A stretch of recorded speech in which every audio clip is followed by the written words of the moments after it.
और जब आप अमल नहीं करते, जब आप वचनों की काट करने लगते हो, तो जिंदगी में दुख आज नहीं तो कल आने वाले हैं।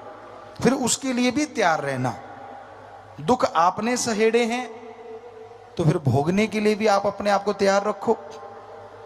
फिर तो बड़ा भगवान भगवान करते हो, राम राम करते हो। पहले तो राम की सुनते नहीं, पहले उसके संत पीर फकीर की सुनते नहीं, और जब फंस गए, जब तड़पने लगे, फिर भगवान शहद जैसा लगता है। क्यों करते हो आप ऐसा? मन की वजह से। जवानी तो गधे पे भी आती है, आपके कोई अलग नहीं आई, उस पे भी आती। आपकी जवानी कैसी?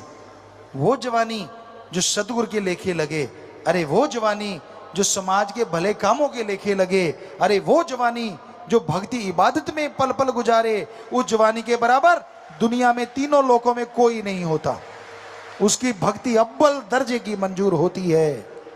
या कोई बचपन में लग जाए और आखिर तक निभा दे, उसकी अव्वल दर्जे की होती है। पर यहां तो जब दोहरा मापदंड अपना लेते हैं लोग, अपने सतगुरु को, अपने राम को मूर्ख बनाना उनकी आदत बन जाती है। ये दिखाना कि मैं भक्त भी हूं, और काम वो करना जो संत पीर फकीर रोकते हैं। तो फिर दुखों के पहाड़ को बुलाने से कोई रोक नहीं सकेगा। फिर तड़पोगे, फिर रोओगे, तब आप होगे और आपके दुख होंगे। कैसे कोई बचाएगा? गुरु को मानते हो पर गुरु की नहीं मानते, ये खतरनाक है, ये डेंजर है। जब आपको समझी आ गई कि रास्ते दलदल से भरे हैं, जब आपको समझी आ गई कि जंगली जानवर आप पे अटैक करने को तैयार बैठे हैं, तो राम नाम का शॉर्टकट क्यों नहीं अपनाते? क्यों काम वासना क्रोध लोभ मोह अहंकार मन माया को, उन जंगली जानवरों को अपने पे टूटने का मौका देते हो? क्यों जानवरों को अपने पे टूटने का मौका देते हो? क्यों?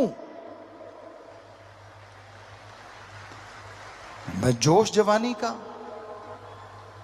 परम पिताजी ने एक भजन बनाया है, और वो ध्यान दें, जवान नौजवान जो बिगड़ जाते हैं, जो मानते नहीं, सतगुरु की भी रखते हैं लात, दूसरी तरफ भी रखते हैं, गलत कर्म भी करते हैं। गधा 25सी उम्र जोर जवानी का, कि जब 25 साल तक की उम्र जो है ना, दुलत्ते झाड़ने वाली है। किसी को रोक दो आप, माँ बाप भी रोक दें तो उनका दुश्मन बन जाता है। मुझे रोका तो कैसे रोका, मैं मर्जी का मालिक, मैं करूं सो करूं। यानी गधे की तरह दुलत्तियां झाड़ता है।